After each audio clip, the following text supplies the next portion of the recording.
There are several ways to select multiple patterns at once.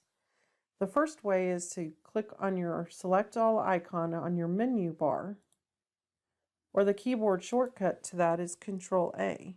Does the same thing. You can select multiple patterns individually by holding down your Control key on your keyboard. However, notice that it is important on which one you click on first if you're going to sew in a sequence, because whichever one you click on first is what's going to start with and your last one will end with, as is noted with your start and end points.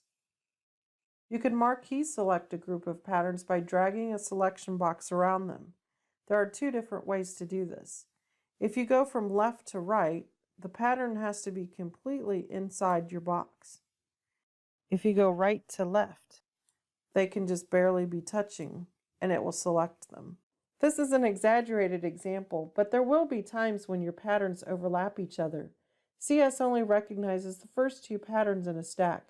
So to select a buried pattern, you use your greater than or less than arrow keys on your keyboard.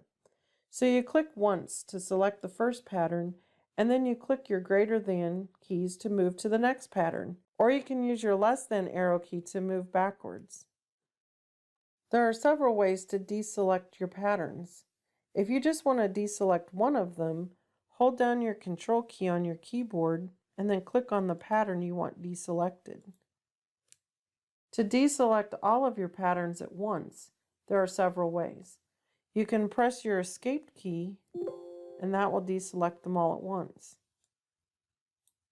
Another way to deselect your pattern is by single-clicking on the preview area in the open space of your CAD screen. If you have two patterns selected, you can also click on a third pattern, and that will also deselect them.